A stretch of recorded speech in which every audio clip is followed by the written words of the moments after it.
večinoma komentarjev in doktorju Žigi Turku je uspelo to, kar si pravzaprav želi vsak novinar, da bi bili komentarji večni, ne. Torej, naši komentarji so v bistvu vredni toliko, kot je današnji dan.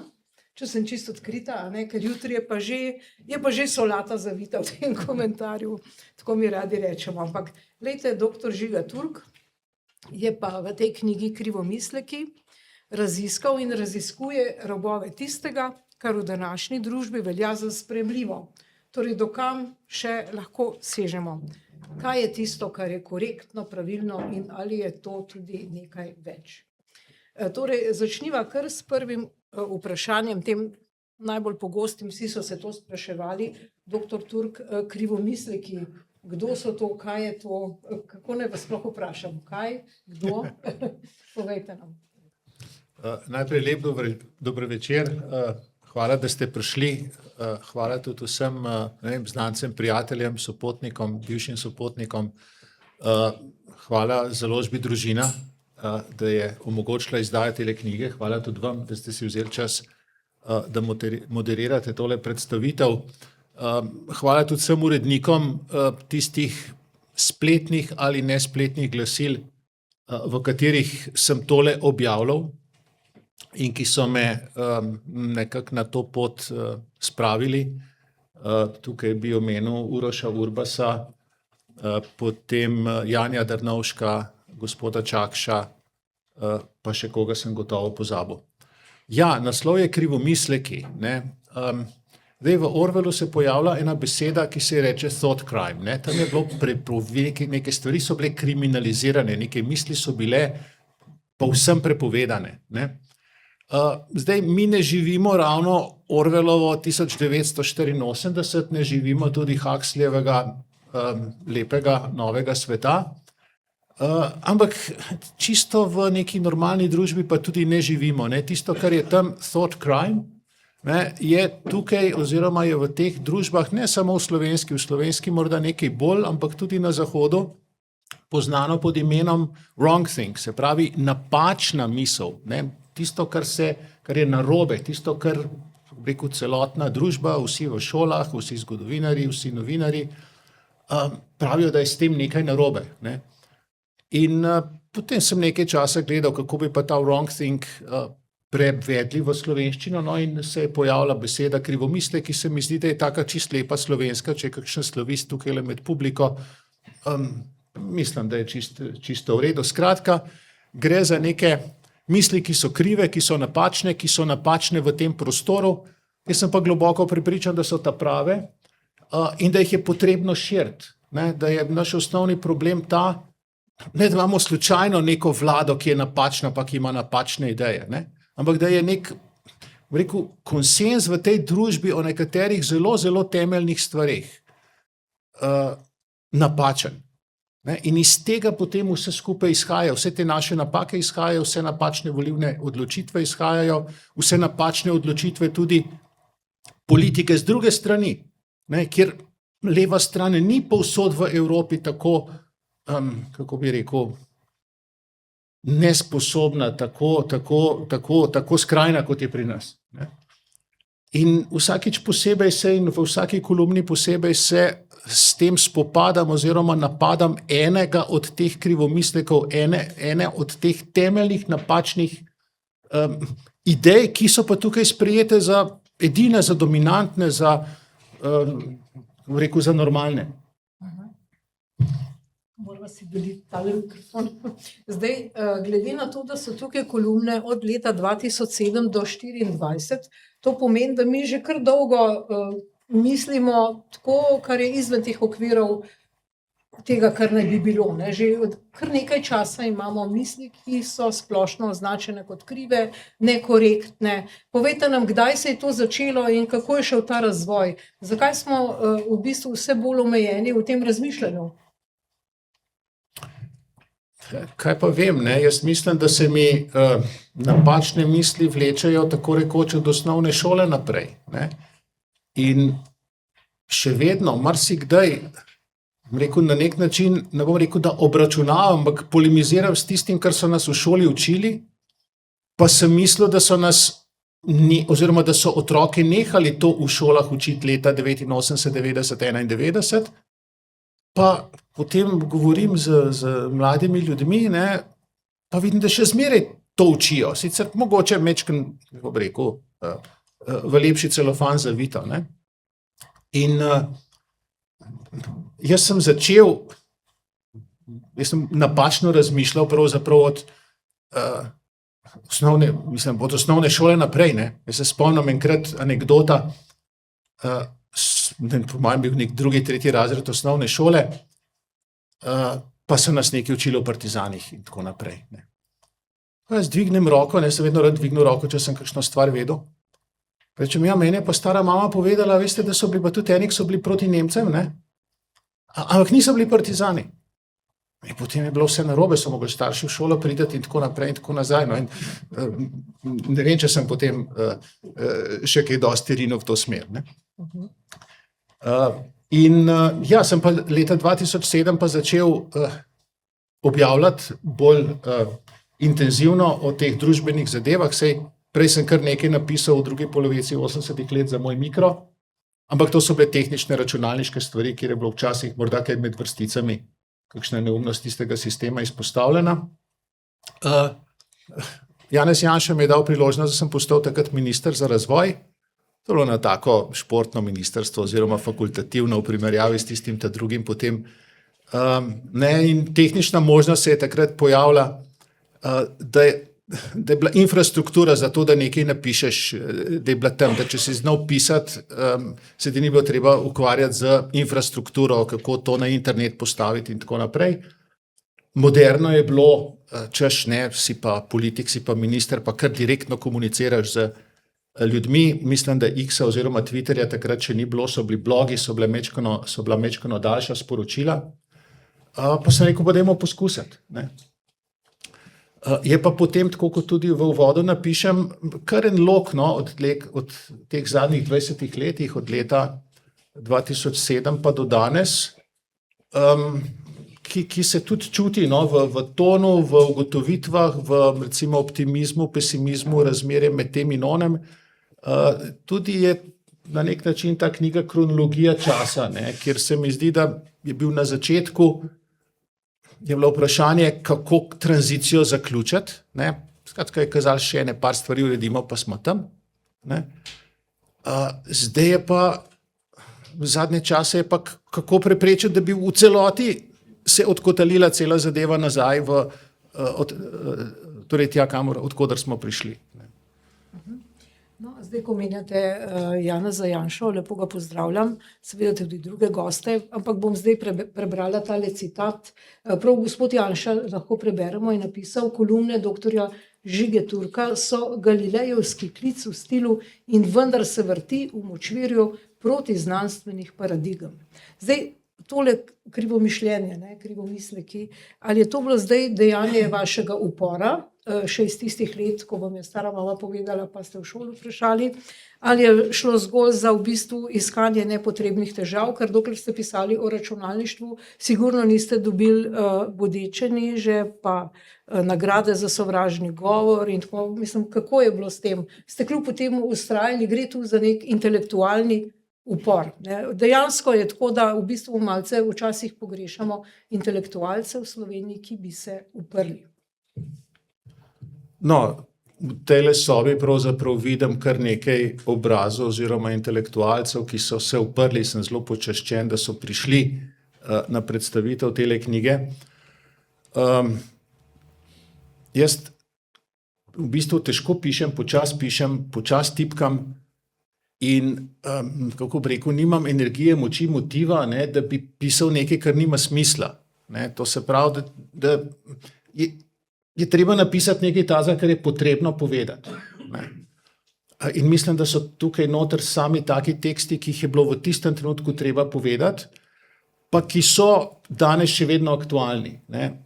Števec, koliko takih zapisov je nastalo, je približno pri številki 1000. Ne. Se pravi, če je tole 105, je za enih 9 takih knjig materijala. Ne. Skratka, tisto, kar je potrebno povedati, kar je treba povedati, sem pa čisto, bom rekel, z druge strani po svojem, bom rekel, inženirsko-tehnično-znanstvenem delu se malo začel ukvarjati s tem, kaj je v znanosti zanimivo, ne. In je teorija razvita o tem, kaj je zanimivo za znanstvene članke v smislu, katere sprejeti, katere zavrniti, ne. In ni samo stvar v tem, da je nekaj novega, ne, ampak mora biti zanimiva, ne. Kaj je zanimivo, ne? Zanimivo, prva točka je, če neko obstoječo resnico, nekaj, v kar vsi verjamejo, preoprašuje oziroma postavi na laž oziroma postavi za napačno. In jaz mislim, da tukaj so te naše resnice, ki nas držijo v tem močvirju, vsakič posebej 105-krat zapored postavljene na laž. Ampak vendarle ne, zdaj nagrada za sovražni govor.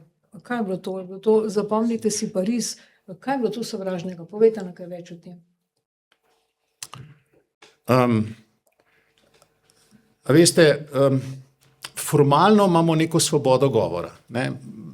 Lahko razmeroma veliko stvari rečeš, ampak napora je pa veliko, da posledic tega govora ne bi bilo preveč ali pa da se ne bi preveč širil. Ravno danes oziroma mislim, da včeraj so Američani objavili eno študijo, kako je Evropa organizirala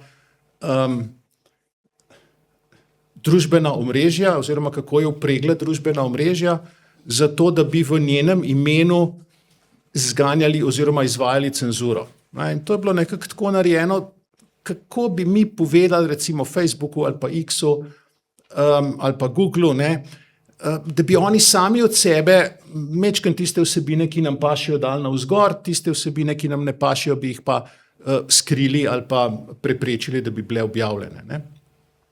Hkrati je pa nastalo, bom rekel, kup nekih gremijev, predvsem takrat, ko se je zgodil Brexit, pa ko je bil Trump prvič izvoljen, ne, ta elita ni razumela, da se je to zgodilo zaradi nekih temeljnih razlogov, ki v tistih družbah so obstale, zaradi česa so si ljudje želeli Trumpa, zaradi česa so si želeli Brexit, ampak so mislim, to je neka finta, to se ne more zgoditi, se to pameten človek se ne bi odločil, tukaj more biti neka zloraba, zadaj morajo biti neke lažne novice in so po vseh državah ustanavljali neke gremije, ki so vedrili in oblačili po medijih, so gledali okrog, čitali in potem dajali inkvizicijska mnenja v smislu, tole je pa sovražni govor, tole pa ni sovražni govor in tako naprej. No, in en tak gremij se je naredila sedanja predsednica republike.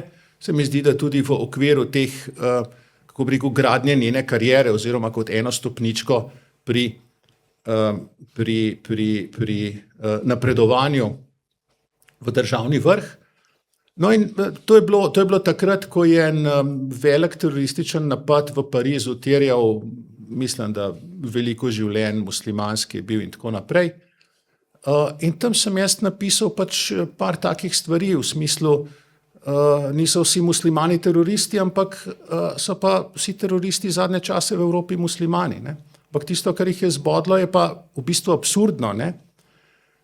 In sicer je bil tam nek stavek nekako takole, v bistvu se kolumna začne v smislu, sem gledal Ljubljanski maraton, pa gledam prve, pa vsi prvi so bili Kenijci, ne. Nekaj imajo v krvi, nekaj je dednega v tem, da Kenijci tako dobro tečejo, ne.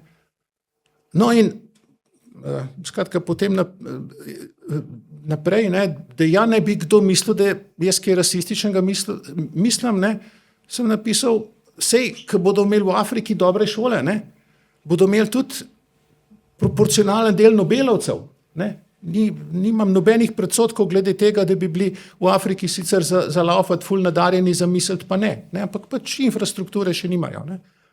Ampak ta drug del so nekako odrezali in potem je bila cela, kako bi rekel, cela štala okrog tega, ne. Ampak štala je bila pa okrog tega, ker v podtonu vsega tega, ne, tist, kar je nekako kako bi rekel, en odvod nižje bi v matematiki rekli, ne, je pa to, da so nekatere stvari dedne, ne, da se nekatere stvari podeduje. Da se podeduje, ne vem, če imaš visoke starše, ne, so potem tudi otroci ponavadi veliki, ne. Če so starši temnopolti, so tudi otroci temnopolti, ne. Deduje se pa seveda še marsikaj drugega, tudi politični nazor se deduje, pa inteligenca se v veliki meri deduje, ne. In to gre pa, če so take stvari dedne, pa povsem v nasprotje z eno od teh temeljnih zmot, na katerih pa počiva potem cel kup napak, ki jih mi delamo od šolstva do politike naprej, ne, da se rodimo kot nepopisan list. Ta teorija blank slate, ne, ki je zmotna, ki je dokazano zmotna, ampak če vi želite ustvariti politični sistem, ki temelji na tem, se mi lahko iz vsakega človeka naredimo karkoli. Kdorkoli lahko postane karkoli. Če obstaja neka neenakost med ljudmi, če je nekdo naredil doktorat, nekdo ga pa ni, nekdo, ki ga ni naredil, zato, ki je imel slabše razmere. Ne. Če nekdo ima hiše brez gradbenega dovoljenja, se ne poskrbi za vodovod, se pretepa v lokalih v Novem mestu, ne, je to zato, ker ima slabe razmere, ker ga je, ne vem, v mladosti nekdo po stran pogledal, ker ima do njega slab odnos, ne zaradi nekih drugih razlogov. Ne. Skratka, cela ta ideja, ne, da je mogoče družbo prekvašati, pretvarjati, izoblikovati v nekaj drugega, ljudi popravljati, iz ljudi narediti čisto nekaj drugega, kot so celo zgodovino bili, temelji na tej teoriji belega lista, ki je pa diskreditirana, ki je, torej znanost, ne, bo rekla, to ne drži, ne, to ne obstaja. Ne, ampak največ, kar boste slovenske znanstvenike, družboslovce v zvezi s tem našli, reče, ja, debata nature versus nurture, se pravi narava proti vzgoji, ne, ta debata je še odprta. To je največ, kar bodo rekli. No, seveda, ta sovražni govor se tudi širi in kvasi na razna področja. Danes smo lahko že vsi prestrašeni, da nas bodo označili kot sovražnega govorca. Pa vendarle, recimo, kje je tu prostor za konstruktivno kritiko? Ali jo sploh še razumemo, jo sploh še izražamo, ali se pač umaknemo v neko polje pasivnosti in si mislimo, naj gre mimo vse skupaj. Ne vem, no, jaz sem prav ponosen na nek način ponosen na to, da sem dobil tisto priznanje oziroma značko za sovražni govor, ker to pomeni, da sem povedal nekaj, kar je bilo potrebno povedati, kar je bilo neprijetno, kar je bilo nadležno, tako kot je podnaslov tele knjige, kako je že trajni in nadležni krivomisleki so to, ne, bilo je nadležno. In veste, svobode govora je na koncu toliko, kolikor si jo vzamemo. Ne? In jaz bi vse tlele videl nekaj spoštovanih, cenjenih kolegov, ki se oglašajo, vidim nekaj neznanih obrazov, ne vem, a se ali se ne, ampak treba se oglašati in s tem širiti tisto Overtonovo okno oziroma prostor tistega, kar je v neki družbi dovoljeno oziroma možno povedati. Sem bil vedno za to, da se povedo stvari vljudno, ne? S tem, če poveš vljudno, če nikogar ne žališ, jim tudi vzameš kako bi rekel, to orožje, da se ne ukvarjajo več z temo, ampak se ukvarjajo z nevljudnostjo. Ne? Vse se da lepo vljudno in bom rekel, gospodsko povedati. Je pa treba stvari povedati. Ne? Če nehamo stvari govoriti in če se nehamo boriti za to, da imajo besede nek pomen, da imajo pojmi nek pomen, da ima znanost nek pomen, da imajo dejstva, podatki, zgodovina nek pomen, skratka, tega si ne smemo vzeti. In seveda si treba tudi upati, pa me zanima, kakšni so odzivi, ali doživljate, da vam recimo na samem ljudje rečejo, ja, to je pa fajn, to ste pa dobro povedali, sicer uradno si pa to nihče ne upa povedati javno. Opažate ta dualizem? No pa sej tako, ko bi rekel, nevarne ideje tukaj not vseeno niso, kot so bile recimo tisto, kar je pisal, ne vem, doktor Jože Pučnik globoko v prejšnjem stoletju. Ne. Vendarle je treba reči, razmere so bistveno boljše. Ja, marsikomu sem trn v peti. Ok, mislim, to pomeni, da povem nekaj besed vrednega. Kar se osebnih odzivov tiče, bi rekel, da je razmerje, ne vem, 20 ali pa 30:1, tako če me kdo sreča, ki ga ne poznam, ne vem, v Lidlu, v Mercatorju, ne, stopi k meni, bodo sami pozitivni odzivi. Ne. Mogoče bi lahko na prste ene roke preštel take osebne odzive, ki bi bili negativni, ko bi nekdo Turk, to, ne, kaj tacga, kakšno negativno besedo, no, ki je v javnem prostoru izrekel. Drugače pa, kar se tiče pa odzivov na socialnih omrežjih in tako naprej, ne, tukaj pa vsi, ki to spremljate, vidite, kam je to padlo, ne, torej, kje je ta nivo, ne. To so v glavnem anonimni profili, torej ljudje, ki ne delujejo tam s svojim imenom in priimkom in svinjajo, ne vem, no, torej res grdo, ampak jaz znam tehnično to tako narediti, da praktično ničesar od tega ne vidim, tako da, kot da tega ne bi bilo. Sem pa zelo vesel vsakih polemičnih komentarjev, vsakega tudi polemičnega, racionalnega nestrinjanja, ki kako bi rekel, ki napade idejo, ne. Ker samo, če je neka taka polemika, ne, pridemo do neke boljše ideje, se stvari izbrusijo, tudi jaz lahko kakšno svoje stališče korigiram. No, zanimivi so zadnji komentarji iz leta 2024, ker so nam tudi blizu, sicer zanimivi so vsi, ampak nimamo toliko časa, mogoče se sprehodimo po teh zadnjih, ne. Recimo, pravica do obveščenosti, nič več. O čem govorite v tem komentarju? Se bom zdajle kar zagovoril, da ni nujno, da se bom iz naslova čisto vsega spomnil. Kot rečeno, to je vprašanje, tako bom rekel, kar se mene tiče 1 na 1000, sej morda tele iz knjige bolj že poznam, ampak mislim, da se ta nanaša na eno pravico, ki je bila v Sloveniji ustvarjena, po mojem mnenju, povsem umetno, ne. In to je, mislim, da enkrat so bile neke prekucije okrog tega, kako bi financirali RTV, pa kako ne bi financirali RTV, pa bi zmanjšali, pa ne bi zmanjšali, pa bi prenesli na državo. Ampak skratka, Ustavno sodišče je v nekem trenutku sfabriciralo eno odločitev, kjer je iz tistega člena Ustave, ki govori o tem, da in ki je prenešeno pravzaprav iz deklaracije o človekovih pravicah, skratka, da lahko mi svobodno izmenjujemo mnenja, imamo svobodo govora pravzaprav, ne? In iz tistega člena Ustave, ki govori o tem, da če ima javnost interes nekaj vedeti, kaj se v vladi dogaja, mora vlada dati te podatke in povedati, skratka, javnost delovanja. Iz tega so izpeljali, ne, da obstaja pravica obveščenosti v smislu, da mora vlada ljudstvu organizirati, da jih bo nekdo obveščal, beri, da jim mora organizirati RTV Slovenija in morajo ljudje ta RTV Slovenija financirati, ne. In jaz s svojim, kako bi rekel, najboljšim branjem Ustave, se mi zdi, da Ustava, tukaj lahko me bo doktor Petrič popravil, ampak se mi zdi, da je to vendar dokument, ki je nekako tako napisan, da če ima pa nekdo doktorat znanosti z nekega področja, pa bi verjetno mogel to znati prebrati, kaj tam notri piše, ne. In jaz tam gledam in tega ne vidim, te pravice do obveščenosti, ampak mi jo pa z vseh strani so mi jo pa citirali z druge strani, ne, pa to je bilo nekako samoumevno, da to obstaja, ne. Sem pa potem našel pravico do obveščenosti točno tako, kot jo razumejo, kot jo druga stran razume, v Ustavi SFRJ iz leta, ne me držati za besedo, let 73, 74, ki pa točno tako piše, kot so oni razlagali, ne.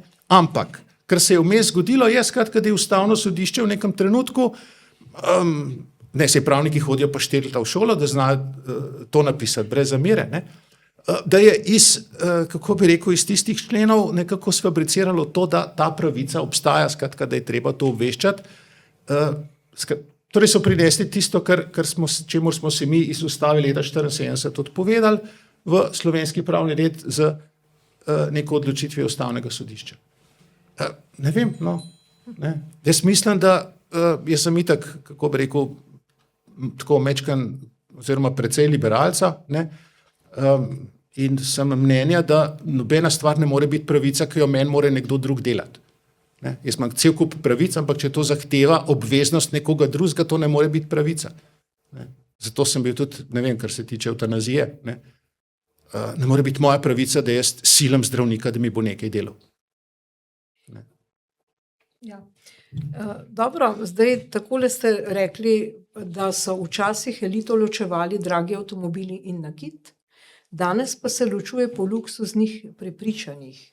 In ta luksuzna prepričanja, torej to so ta prepričanja, ki so znotraj te sredine, ki je dopustna, ki je korektna. Povejte nam kaj več o tem. Ja, to se nanaša pravzaprav na nekaj, kar se predvsem v družbenih omrežjih zadnje čase opaža, pa tudi recimo, ne vem, v javnem prostoru, ne vem, na podelitvi Grammyjev, ali so bili Grammyji zdajle, par dni nazaj, ne.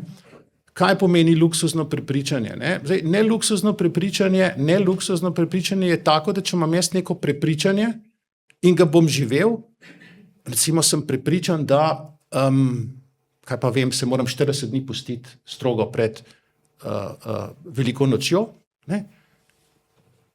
Neluksuzno prepričanje je, da bom jaz 40 dni lačen, ali pa da bom čez dan ful lačen, pa se bom potem zvečer mogoče majčkeno najedel, ne?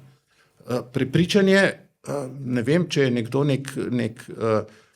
po prepričanju nek dobrodelen, izjemno dobrodelen človek, ne, se res odpovedal vsemu svojemu premoženju, ga podaril, živi v revščini, pomanjkanju in tako naprej, ne. Če je nekdo prepričanja, ne vem, da je treba migrantom pomagati, ne, in jih je vzel 3 v dnevno sobo, pa 2 v kabinet, 2 v kabinet, pa eden mu spi na hodniku, ne, on se pa spi v banji v kopalnici, ne, to ni luksuzno prepričanje, ne.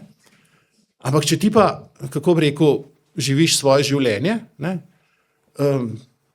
neodvisno od tega, kaj pišeš in kaj govoriš in zakaj se zavzemaš in kaj te skrbi na internetu, ne, so pa to luksuzna prepričanja, ne. In še bolj luksuzna so pa tista prepričanja, ko imaš ti neko prepričanje, ne? Seveda nimaš sam osebno zaradi tega nobene škode, nobenih posledic, pač nekaj lepega govoriš okrog, razlagaš, tako kot je tale igralka razlagala, je rekla, ne, da v deželi, ki je ukradena Indijancem, ne, ni noben migrant ilegalen v tem smislu, ne.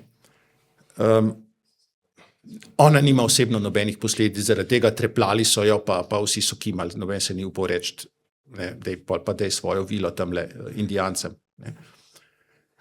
Ampak so pa kakšna luksuzna prepričanja, zaradi katerih ima pa nekdo drug pa škodo, ne. Skratka, nek sloj ljudi ima neke ideje, ki se zelo lepo slišijo, ne, nima od tega posledic, ampak nekdo drug pa to zelo težko plača. Zelo hudo plača, recimo, ne vem, ekstremne okoljske politike, odpoved, ne vem, dizelskim, fosilnim in drugim gorivom, ne, ja, če si toliko in toliko premožen, si kupiš Teslo, pa plačaš tisto elektriko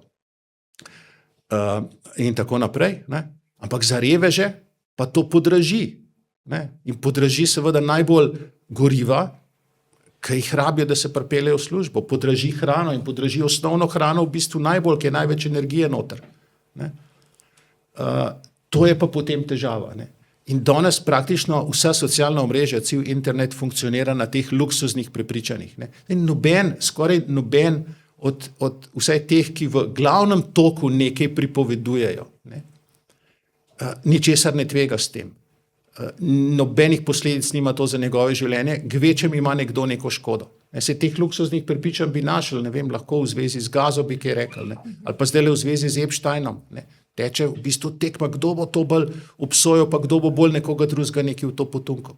Ne, mislim, da nobenega dvoma, veste, okay, ne, na tej točki bi, če je tukaj kakšen lev medij, bodo tlele odrezali, pa bo rekel, tudi zagovarja Epsteina, ne.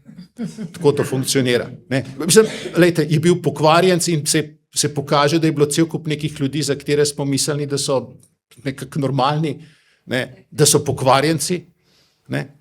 Ampak teče pa tekmovanje, kdo bo bolj, kako bi rekel, najprej se okrog tega zgražal in potem potunkal not nekoga drugega, ne. In ko je treba recimo pisati o Trumpu pa Elonu Musku, ne, ta dva sta bila pa ne vem, kaj ste pojavljata v dokumentih od Epsteina, ne. Ko se pojavljajo pa Danilo Türk, Slavoj Žižek pa Alenka Bratušek, ne, ja se pojavljajo, ampak to pa še ne pomeni, da in tako naprej. Ja seveda ne pomeni, ne, saj tudi za Trumpa pa za Muska še ne pomeni, ne.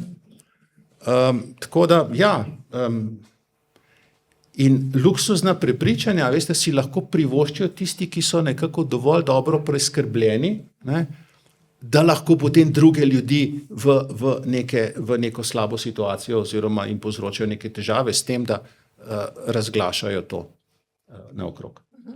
No, sej, če zdaj malce spolitiziramo ta pogovor, smo v predvolilnem času, prav ta teden je nek filozof iz Maribora dejal, ki dejansko ne nosi nobenih posledic, ne, ampak je pač prezentiral to svoje luksuzno prepričanje, z vašimi besedami povem, da bi morali vsi zdaj podpisati zavezo, paste, da ne bodo po volitvah sklepali neke koalicije z Janezom Janšo. Pa kdaj bo konec tega sindroma, te motnje, te Janša motnje, mislim, a je to luksuzno prepričanje, ali je to nek trop, ki vsi tulijo v isti rok, ali kaj je to, kako bi vi to označili?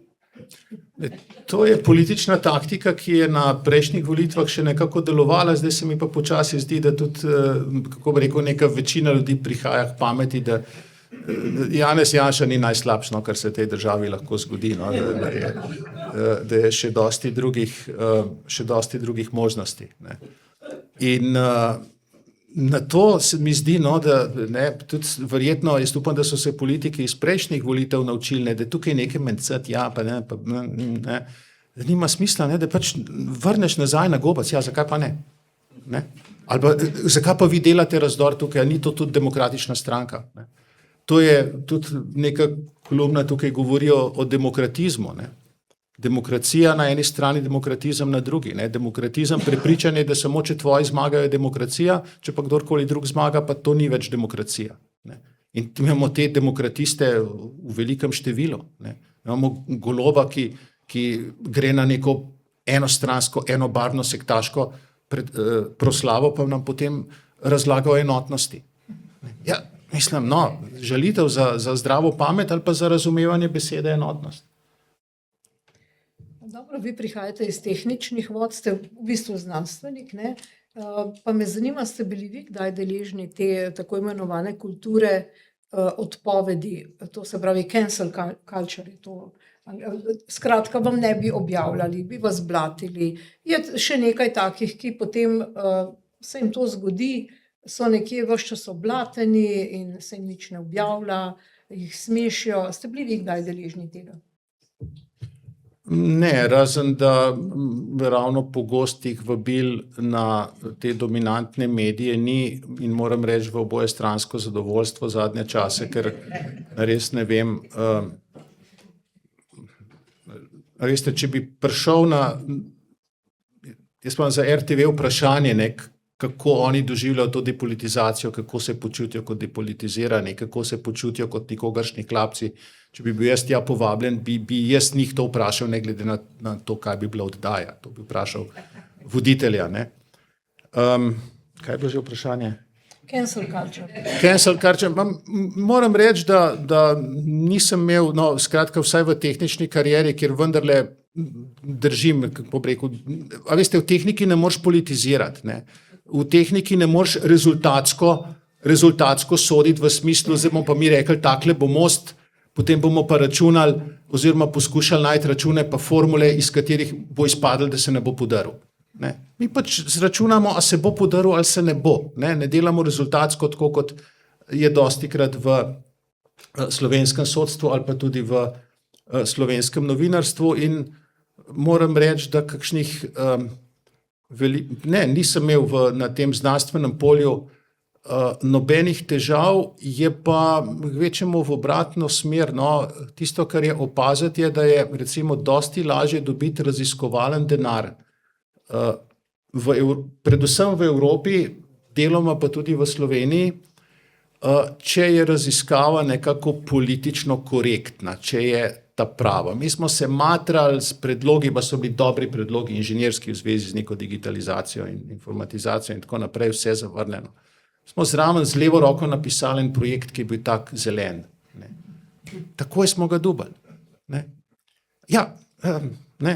Pa zdaj poskušamo povedati v okviru tega projekta, pa nas malo po stran gledajo, no, na lep način, da inženirji že ves čas poskušamo s čim manj narediti čim več, ne? S čim manj materijala, čim večje mostove, razpone, stavbe, itd., ker je to ena osnovna inženirska racionalnost. Nismo to zdaj začeli, ker je prišla ta zelena religija, da je treba vse zmanjšati. Pa razlagamo, da veste, aluminij, ne, to je tudi naraven material. Ne? Pa beton je tudi naraven material. Ni sam les. Ne? Pa potem zračunati, a je res les toliko, to se pa da, ne, a je res toliko bolj zelen kot kaj drugega. Ne? Tako da je treba malo, no, ne moreš z glavo skoziti, ker enostavno ne prodreš nikamor.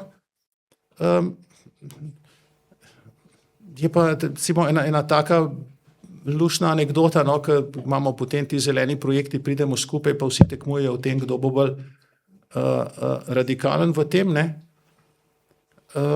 Pa jim povem, ja, ne, a je bilo trajnostno, da so posekali kras pa zgradili Benetke na pilotih iz dreves, ki so bila posekana na krasu. Ne. Ni bilo trajnostno. Ne. A pa je boljš, da imamo Benetke pa kras gov, ne, ali pa bi imeli na krasu take hoste, kot ne vem, okrog Idrije, ne, pa brez Benetk. Ja, jaz mislim, da je boljš, da je bilo vredno tisto posekati. Ne. In tega, da je včasih vredno nekaj narediti za napredek kasneje, ne, se mi zdi, da take stvari je treba povedati. In temu ostanem tudi v teh krogih zvest. No, zdaj bom prebrala drug citat, ki ga je napisal kot komentar knjigi profesor dr. Ernest Petrič, ga tudi lepo pozdravljam. Takole pravi: za pisanje dobrih kolumn so potrebni znanje, modrost, razgledanost, izkušenost. Take kolumne piše profesor Žiga Turk. Jaz pa tu zdaj dodajam vprašanje, a se vam zdi, doktor Žiga Turk, mi seveda vsi zadnje čase prizadevamo, da bi bilo inženirskega študija več ljudi, da bi se odločala za ta poklic. Me pa zanima, a imamo preveč družboslovcev? Najprej še tole v zvezi z inženirjem in inženirsko in znanstveno miselnostjo, ne. Tisto, kar je tudi značilno za vse, kar jaz pišem ali pa vse, o čemer razmišljam, ne, jaz poskušam vedno najti nek trden temelj, ki je nekako znanstveno soliden, ki je znanstveno razmeroma sprejet oziroma velja za najboljši možen opis realnosti, in potem iz tistega razvijati in na tisto nasloniti kakršnakoli mnenja že imam, ne neko ideološko dogmo, ne neko, če hočete, vrednoto kar tako. Ne. To je, kar se tega tiče. Zelo sem bil počaščen s tem, kar je napisal dr. Petrič. Ne. Ni vseeno, kdo kaj reče. Ne. Od njega ima to težo. No, in mi nimamo v slovenščini dobre besede, angleščini se reče humbled. Ne. Počaščen pomeni, ker da si nekako dvigne, ne. Humbled je pa, da si ponižno sprejmeš neko pohvalo. Ne. Tako jaz to jemljem. In ja, no, stvari imajo osnovo, stvari imajo podlago v nečem, kar je danes, bom rekel, najboljša znanstvena razlaga za karkoli, o čemarkoli se že piše. A imamo preveč družboslovcev? Aha, ne, nisem se hotel izogniti.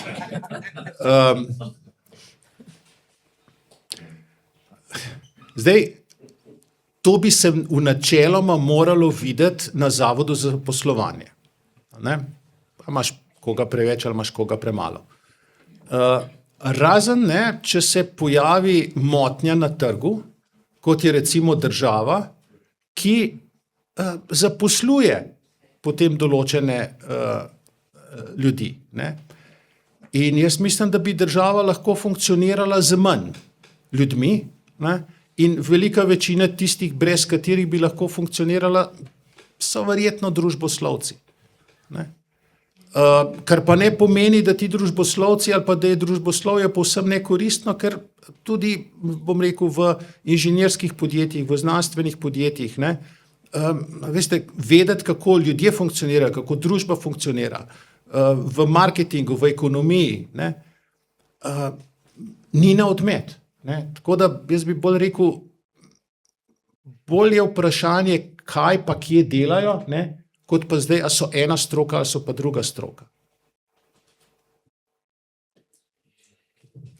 No, sej, da nadaljujem to vprašanje. Seveda, kaj in ki delajo podjetje, jih najame za marketing, to je vse v redu, kadrovska služba, ampak vendarle imamo v Sloveniji en velik razred, neko elito nevladnikov, nevladnih organizacij, za katere pravzaprav ne vemo niti, kdo jih plačuje, vendar če gremo s to predpostavko, da jih plačuje nekdo v tujini, recimo Soros ali pa nek drug sklad, Obama ali kdorkoli pač, vendarle vsak, ki je plačan, dela za svojega plačnika, ne.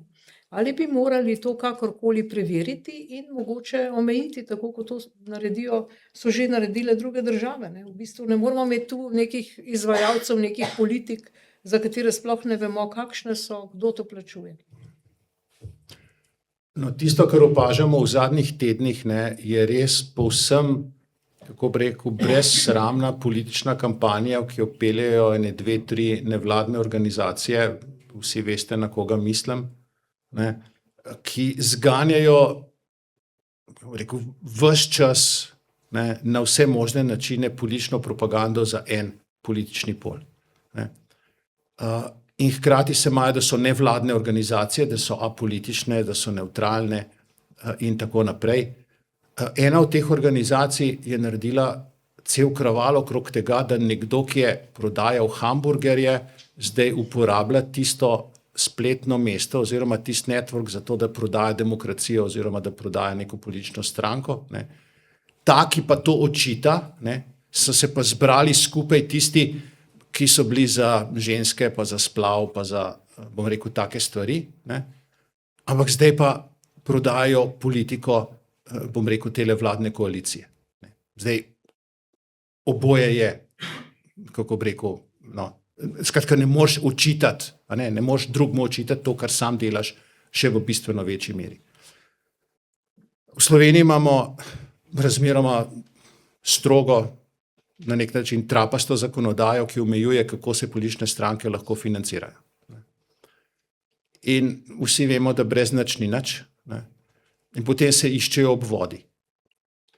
In to, da si neka politična stranka naredi obvod, bodoči minister ustanovi nevladno organizacijo, ki si reče 8. marec, potem pa on postane minister, se ta nevladna organizacija poskuša oziroma se dobi finance iz tujine.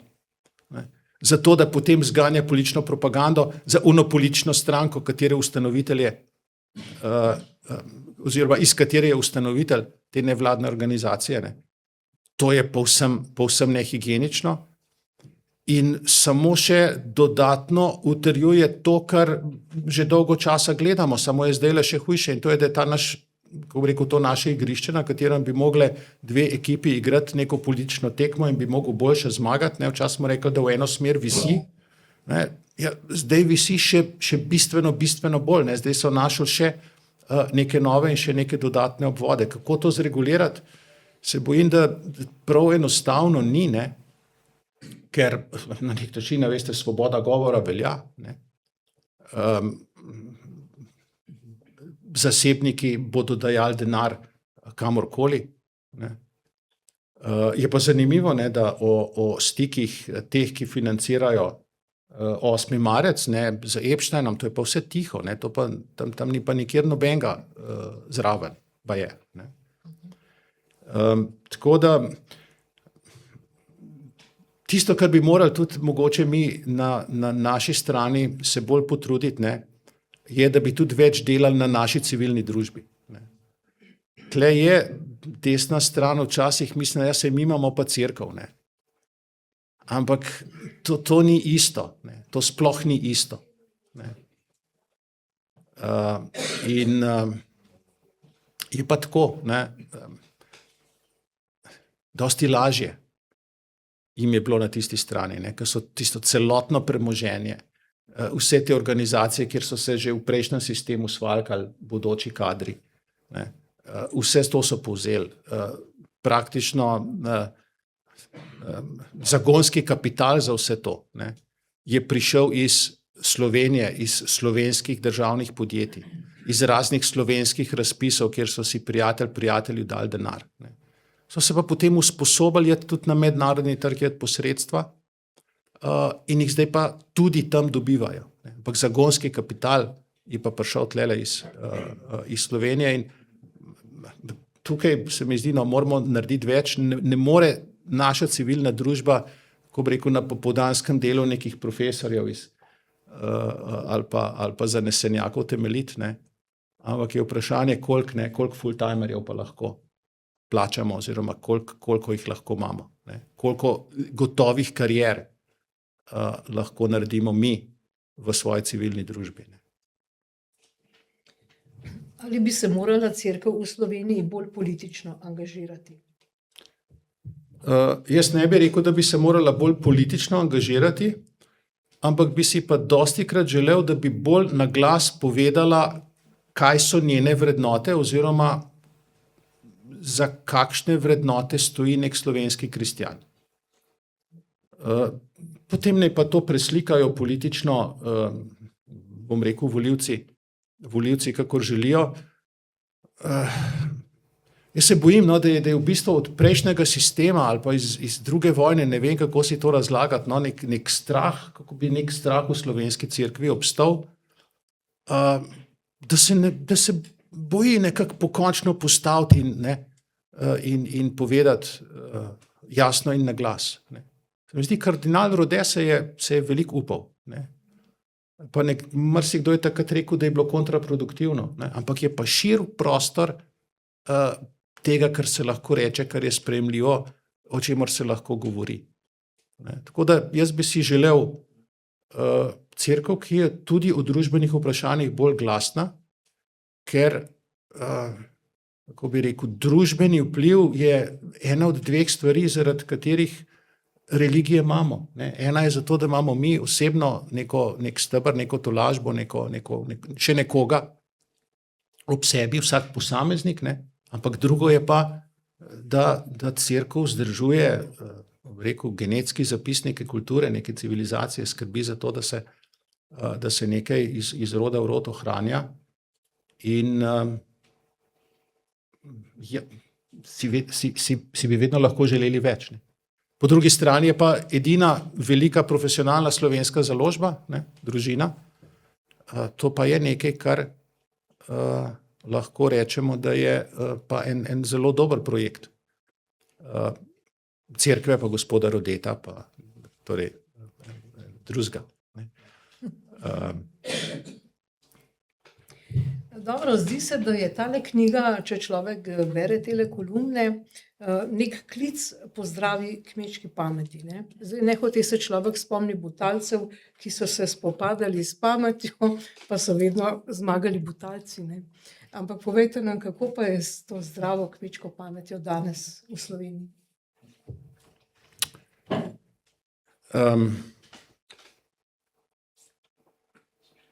Ne, tudi v zvezi z zdravo kmečko pametjo, a veste, imate tako skoraj znanstveno pa filozofsko literaturo, ki vam pove, da to ni kar tako. Ne? In mogoče bom enkrat prišel do tega, ne, da bom napisal kako bi rekel, en presek vseh zmot, ki jih imamo, ali pa vseh napačnih prepričanj, ki jih imamo. Ne. In za vsako od teh na eni strani lahko najdemo neko znanost, ki nam nekaj razlaga in pove znanstveno, stvari so take in se razvijajo tako in procesi in mehanizmi so taki, kot so. Ne. In tisto, kar je zanimivo, je, da za vse te reči se da najti tudi ljudski pregovor, ki pove isto, samo pove v nekem ljudskem jeziku. Ne, kar nam pove to, da veste, to, kar so ljudski pregovori, ne, in kmečka pamet, to ni nekaj, kar bi neki bedaki tam na podeželju verjeli, pa je že vse preseženo. Ne? Sej dostikrat rečejo, sej danes pa to več ne velja, danes smo pa to že presegli. Ne?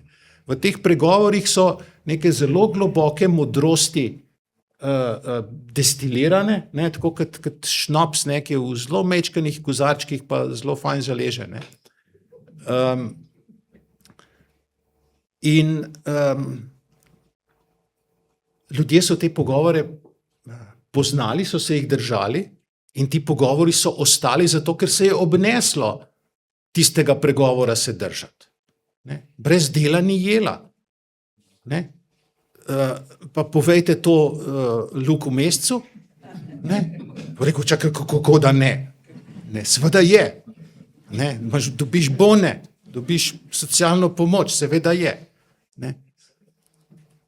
In skoraj za vse bi se dalo najti ljudski pregovor, ker nam samo to pove, ne, da veste, da se je skozi stoletja, skozi tisočletja v ljudeh izoblikovala neka modrost,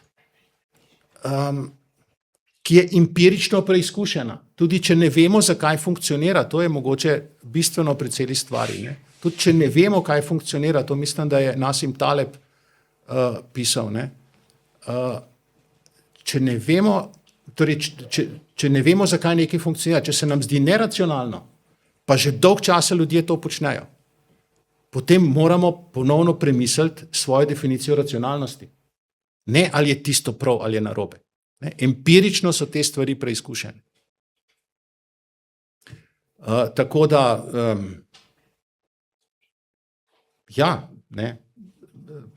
zdrava kmečka pamet, če jo pa lahko še nekako navežemo, dokažemo, podpremo s tem, kar pa nek razsvetljenski, racionalni o tem ve, ne? Pa še toliko boljše.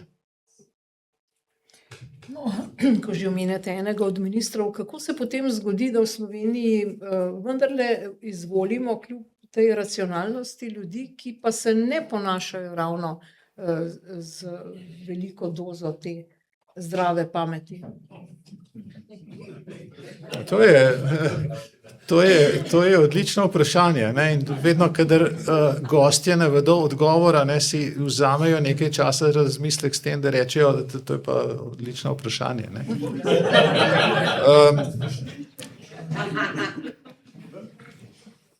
Tvegal bom takole, ne?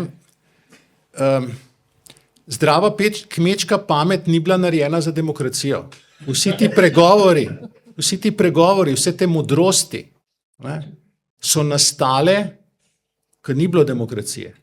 Vsi ti pregovori so starejši od leta, ne vem, 1918, 25, 91, kakor hočete. Ne. Niso narejeni za demokracijo. Človeški občutki, instinkti, tisto, kar je zdrava kmečka pamet, ne, ni narejena za demokracijo, ni narejena za ta medijski prostor, ni narejena za to, da ti nekdo, bom rekel, 24 ur na dan nekaj trobi. Ne. Mogoče je narejena za to, da rekel, enkrat na teden s prižnice slišiš nekaj pametnega. Ne. Sicer pa ne. Zato to je tisto, kar mi pade na pamet. No.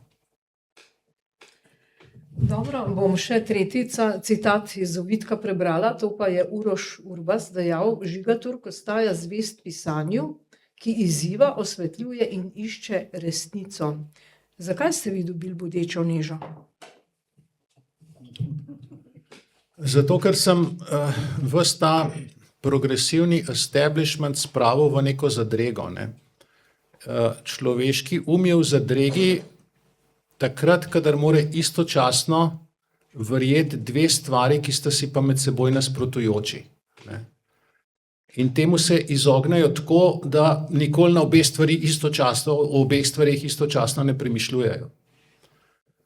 In bodeča neža je bila pravzaprav podeljena zato, ker sem jaz spet, včasih težko oceniti, kaj ti bo prineslo neko nagrado oziroma kako bodo se potrudili narobe nekaj razumeti. Ne. Je treba vedeti, veste, ta naš medijski prostor in večina novinarjev, ne, so tudi, kako bi rekel, ljudje, ki jih je zelo težko, če ne nemogoče spoštovati. Ne. Namreč njih ne zanima, kaj si ti rekel, kaj si želel povedati. Ne. Oni rezultatsko iščejo en košček izjave, ki bi se jo dalo interpretirati tako, kot da. Ne. In tisto, kar sem jaz povedal, v bistvu ravno takrat sem bral Rogerja Scrutona, je napisal o knjigo o prstenu Nibelungov in o Wagnerju in tako naprej in tam piše sicer vse mogoče, ne. In sem njega parafraziral in tisti njegov stavek je šel čez v angleškem prostoru čisto lepo, ampak smisel je bil pa nekako ta, oziroma poudarek je bil ta, ne,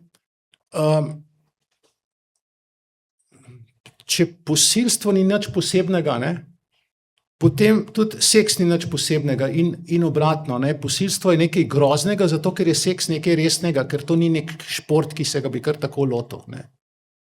In to, kako rekel, ni šlo skupaj, ne, oni bi radi rekli, posilstvo je nekaj strašnega, ne, ampak svobodno leto 1968, to pa lahko ko zajci, kakor komu paše vsak z vsakim, kakorkoli. In seveda so potem vzeli tisti konc, ne, pa Turk je pa rekel, da posilstvo ni pa nič posebnega, ne. Ni nič posebnega, če, ne, ampak tisti če jim pa ni pasal. Ne. Tako da, ja, no, ampak sem v dobri družbi, ne, tudi mislim, da je Borut Pahor dobil bodečo nežo, pa Milan Kučan, pa tako naprej, ne. A veste, ampak to so vse mehanizmi, s katerim poskušajo avtorja prestrašiti.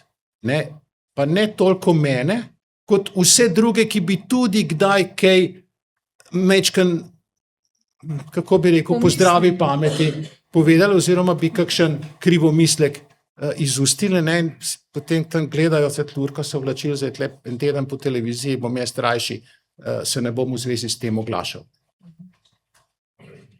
No, ta 4 leta smo imeli, mislim, da imamo zdaj še 50 dni, ali koliko je do volitev, žensko zunanjo politiko. Kaj vi razumete po tem pojmu? To je zdaj odgovor, ki je lahko spet kandidat za bodečo nežo, ne. Zdaj tisto, kar bi najprej rekel, ne, imamo volitve čez, koliko ste rekli, 40-50 dni, ne. Jaz sem prepričan, da vsak, ki bo to knjigo prebral, bo pravilno glasoval. Tako da je nemogoče, da ne bi. Ženska zunanja politika. Ja. A veste, veste za kakšno kulturo, civilizacijo, ki bi se evolucijsko obnesla, ki bi se obnesla v tekmovanju s svojimi sosedami, ki bi jo vodile ženske? Jaz to sprašujem, ne? Jaz ne trdim zdaj, da ne, je en princip boljši, drug princip slabši in tako naprej. Ne? Jaz sem prepričan, da bi mogoče ženska zunanja politika krasno funkcionirala, če bi bilo povsod ženska zunanja politika. Ne? Če bi imeli v Rusiji žensko, pa bi imeli v Nemčiji žensko, pa bi mogoče čisto fajn funkcionirali. Ne? Tako so imeli pa tam Putina. Ne? Nekdo je omenil Amazonke. Ne? Imajo tam kakšne, ne vem, motorje z notranjim izgorevanjem, avtoceste, radioaparate, pralne stroje, ne? Kakšno ozemlje, ki so ga te Amazonke obranile do današnjih dni. Ne? Način razmišljanja je drugačen, ne rečem, da je slabši, a veste. Bog je ustvaril moža in ženo, zato da se dopolnjujeta, ne da med seboj tekmujeta, pa ne da bi bila oba enaka, da bi bila ista. Ne, sej Bog ni neumen, a ne, da bi ti, če že imaš, ne vem, pralni stroj, da bi ti še en pralni stroj kupil, ne pa štedilnika. Ne. Pač dopolnjuješ, a ne, narediš kompatibilno zadevo. Tukaj sem kaj groznega rekel, tukaj se ne da reči, koga sem mislil s štedilnikom, pa koga sem mislil s pralnim strojem, a ne. Ampak Bog je racionalen, ne, in je ustvaril moža in ženo, da se dopolnjujeta. Ne. En zna in je bolj za nekaj, drug je bolj za nekaj drugega. Pa ne sem za doma sedeti pa za kuhati. Ne. In če vi hočete pa iz tega narediti eno, potem ste pa 50% talenta, 50% sposobnosti, 50% intuicij, 50% občutkov zgubili. Ne. Tako da, ne vem, kot jaz vidim to žensko zunanjo oziroma feministično zunanjo politiko, izkaže se, da je to ena taka floskula, ne, ki se lepo sliši, ampak pol, ko začne pa pokat, pol se pa pogleda, kje pa je zdaj kdo, ki zna tank voziti, oziroma kaj v zvezi s tem narediti. Ne. In to je v funkciji, a veste, vsega tega, kar smo tle v Evropi živeli od leta 90 naprej, ne, kako smo mi pa soft power, pa mehka moč, pa kako bi rekel, ne, sicer nimamo vojske pa tega pa unga, ampak z mehko močjo dosežemo svoje v svetu, pa se pa izkaže, da nič ne dosežemo. Takrat, ko gre za res, pa nič ne dosežemo. Takrat, ko so lepi časi, nas vsi treplajo, ko so zadovoljni, da smo nebogljeni, ne. Sicer so pa težave. Ne. In zdaj, da ne bo spet kakšnih, kako bi rekel, kandidatnih misli za bodečo nežo. Ne. Ste imeli tudi izjemne in odlične ženske političarke. Ne. Margaret Thatcher je vodila odlično feministično zunanjo politiko. Ne. Sploh na Falklandih pa v zvezi z Argentino. Ne. To je feministična zunanja politika. Pa tamle na Finskem, v Estoniji in tako naprej je bilo nekaj izjemnih političark. V Italiji Melonijeva izjemna političarka. Jaz sploh ne trdim, da bi mogel biti poklic rezerviran za moške. Ampak da se pa deklariraš kot feministična. Ne? Zakaj pa? Politika mora biti uspešna, mora imeti rezultate, mora doseči, bom rekel, neke svoje cilje. Brez pridevnikov, ne rabi pridevnikov, če je uspešna. Drugače pa nosi ta pridevnik kot eno cesarjevo novo oblačilo. No, je pa vprašanje, koliko nam ta floskula, pa tudi druge, ki jih poslušamo 4 leta zdaj, v bistvu naredi škode. Ne? Ker tule pišete, naš spor o Gazi ni o Gazi. O čem je ta spor? Ta spor je v bistvu o naši državljanski vojni. Ne? Tukaj se, kako bi rekel, leva stran preslika v Hamas in se jim zdi Hamas, to je neko odporniško gibanje, to je tako kot partizani v Dražgosah še skrivajo za civilisti. Ne, to je polno nekih usporednic. Ne, in s tem v bistvu legitimirajo državljansko vojno oziroma to, da so začeli z državljansko vojno.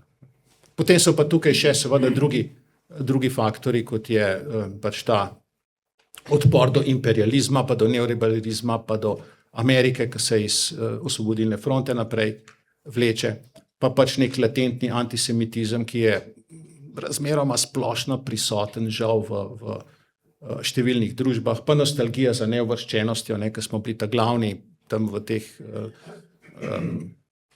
Afriki pa v Aziji, vsaj zdel se nam je, no, da smo. Ne. Ampak se mi zdi, da naš spor v Gazi je bil na tej točki. Ne. Je bil na točki, ali smo na strani, bom rekel, neke zahodne civilizacijske tradicije, ne. Ali smo pa na strani njenih nasprotnikov. Kar je tudi eden od, dostikrat se pojavi misel oziroma se pojavi očitek, v bistvu z naše strani na levi, ne, vi imate pa dvojna merila. Ne. Eno ocenjujete tako, drugo ocenjujete tako. Ne. Ampak če kot merilo vzameš ali pomagaš ali škoduješ svoji kulturi, svoji civilizaciji, imajo pa konsistentno ista merila. Pomagajo sovražnikom zahodne civilizacije oziroma nasprotnikom oziroma teh, ki se jim zdi itak, a veste, neka druga soba, ne, kjer se drugi ljudje zbirajo, reka se civilizacija, kultura, se to je preživeto, se to ni, to so v bistvu nevarne ideje, ki vodijo v fašizem, nacionalizem in tako naprej. Ne. In bi se temu najrajši kar odpovedali. Ne. Ampak tistih kultur, tistih narodov, ki so se temu odpovedali, ni več. No, se vam bom kmalu dala besedo, imam še dve vprašanje, ker zdaj že 1 ura potekla. Imam pa seveda eno aktualno vprašanje, ki se nanaša tudi na eno vašo kolumno. Zdaj ta teden začenjamo olimpijske igre, zimske, ne. Vi ste pa glede na poletne pariške napisali olimpijski zaton Zahoda, kar seveda sodi zdaj v to kategorijo zahodna kultura, ki tudi na nek način je v zatonu. Ja, tisto je komentar otvoritvene slovesnosti, ne. kjer bi človek pričakoval od Francije, ne, od dežele, ki je bila v bistvu eden od stebrov evropske civilizacije, ki je, kako pravijo, mati cerkve ali nekaj tacka, nekaj z materjo pa s cerkvijo. Skratka, ne, kamen Evrope. Ne. In je bila, rekel, je bila tista otvoritev, če rečem multikulturna, je še pohvalno. Ne. Je pa zanimivo, no, da še vedno v bistvu od leta 68 naprej, ne, kupenih, če so kakšni dogodki, zelo veliko se jih je v Parizu zgodilo. Ne. In ta olimpijada in tisti, zapomnite si Pariz okrog terorizma in mislim, da še ene dvakrat, daje ton, ne, daje Pariz ton dogodkom, žal ne v pozitivnem smislu. Tako da ni o športu. Ne. Ni o športu, je eno o športu, kjer, mislim, da je naslov Mi Slovenci, ne, kjer se je moralo zgoditi to, da je v bistvu Dončić, ne, Luka Dončić,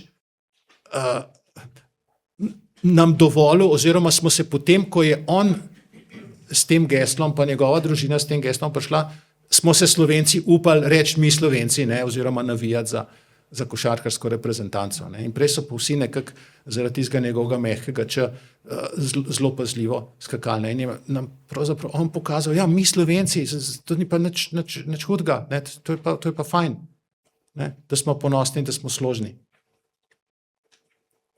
No, še zadnja vaša kolumna v knjigi, Zakaj Slovenija zaostaja? Ja, to pa predlagam, da jo preberete, no, je en tak povzetek vsega tega, kar se ve o razvoju, kar se ve o razvojnih politikah, kar se ve o napredku držav, družb, kar so napisali, bom rekel, znani in znameniti avtorji. In potem aplicirano na slovenski primer, ki pojasni tudi to, kar se nam je danes zgodilo, oziroma te dni beremo, ne, da je povprečna hrvaška plača več vredna od slovenske, na Hrvaškem več vredna od povprečne slovenske plače v Sloveniji. Veste, tako daleč smo mi prišli, ob tem, ko bi rekel, se ukvarjamo s tem, samo da ne bi bil Janša, oziroma ko tiščimo polovico političnega prostora stran, kot da pojma nima o ničemer. Zdaj pa mislim, da je čas, da damo priložnost, da še kdo kaj vpraša. Ne? A je kdo, mogoče boste Manica dala mikrofon, kdo dvigne roko, pa kaj vprašal? Izvolite, gospod Janez Podobnik. Dober večer. Najprej bi izrazil veliko veselje, ko smo eno uro poslušali intelektualno moč, svežino, družbeno angažiranost in dialoško odprtega človeka, kot je dr. Žiga Turk, ki absolutno krepi in prinaša dragoceno novost v slovensko družbo. Žiga, jaz te berem že od vsega začetka. Imaš eno, ko si prve kolumne pisal, predno si postal minister, imaš eno lastnost, ki ti je očitno podarjena. Kompleksne stvari, zapletene stvari, kot tehnik očitno, znaš povedati na zelo prepričljiv, jasen način, nežaljiv, simpatičen način. To je kolumne, to je pisanje, ti si dosegel tak vrh, da ne vem, kam te bo odneslo naprej. Ne, res si zelo dobro. Rad bi povedal še nekaj. Vesel sem bil vprašanja o slovenski cerkvi. Jaz te diskretno berem in sem ti hvaležen, ker večkrat v svojih kolumnah poveš eno resnico, ki je v slovenskem družbenem prostoru premalo povedana. Krščanstvo ima tudi velik moralni potencial. To je tako pomembna informacija, ki jo daješ, ko govoriš o vrednotah in o tistih, ki imajo neko versko prepričanje.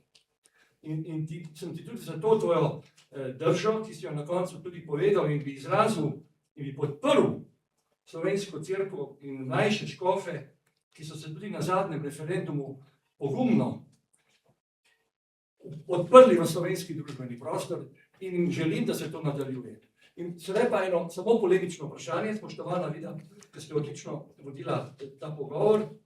Ali si že obupal, da bi kdaj stopil v komunikacijo z dominantnimi mediji?